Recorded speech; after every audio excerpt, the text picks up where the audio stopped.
So one day he called me. He was like, "Hey, I need you to get to the studio right away." And I was like, "All right, cool." So I got to the studio. He said, "Listen, I got a session coming in.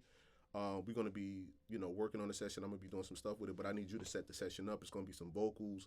And he's like, "But," he was like, "these producers that worked on this track," he was like, they up and coming. They got some heavy stuff, and I want you to set up some tracks." He was like, I'm gonna tell you to play some tracks in the background when they come." I was like, "All right, cool." So he was like, "All right, cool." So they got there. He introduced me to the guy. Sneak tip. So just, on the sneak tip, yeah, absolutely, exactly, just like that. So the guy got there. We after what's up, introductions, and my man Rashad said, "All right, cool." So they left, and he was like, "All right, get to it." So I opened up the session, and it was all over the place. It was just vocals. You know how everything starts from one because you didn't consolidate it or whatever. So it was just all of the vocals started from one. All of the instruments started from one, so I had to arrange everything. So I go to the vocal, and I look at the longest vocal, and I soloed it out, and I hit play, and it was like, "Yeah, new music, Beyonce, free, MC Lyte, y'all ready?" I was like, "What? Yo, ho. I'm like, "What is this?" So I ran it back a couple times, and obviously I recognized the voice, right? Yeah. So I called my man Rashad. I said, "Rashad, yo, what is this? Yo," I'm running through, and then I hear, and I'm going through the vocals. I hear, "Fighting Temptation." I'm like, "Yo, that's Beyonce, bro." He was like, "Listen," he was like, "just do what I told you. I'll be back, and I'll tell you everything. I'm gonna do everything you tell me to do from that." So I started getting to it, and I'm just like, "Yo, this is Missy. This is Beyonce." And then I heard Free, and I heard MC Lyte, and I'm like, "Yo, what the hell is this?"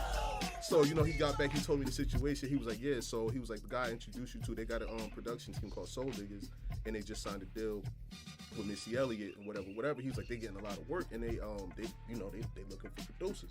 Dude. And I was like, "Say less." So my man Sean Bless, one of the Soul Diggaz, came back to the studio, and just like Rashad said, they started talking about, whatever the session and this and that.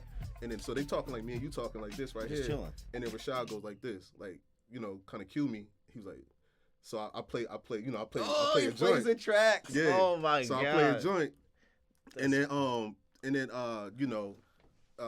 running through them, and they still talking, and I see my man Bless going like this, like, what I'm saying, while you talking, and then he said, did like that again, and I went to the next joint, and then this is what you want as a producer. You want one of them joints that's going to interrupt the conversation. You know what I'm saying? Ooh. So I played, and we all got them in our deck. You know what I mean? So like I had them ready. I had them fired up. So I played this one joint that I knew, like I just knew that was my one. Yeah. So I played it, and they then I see Bless giving. He was like, "Hold on one second." He was like, "That's you?" Oh, that's when you know. Oh, yeah. If you ever hear "That's you" or you get the stink face, I'm really good at that one. I love the stink face, man. I love it. Like, that right there where you dig into it. So my man Bless was like, "Yo, that's you?" I was like, "Yeah." And so him and Rashad was like, I told you."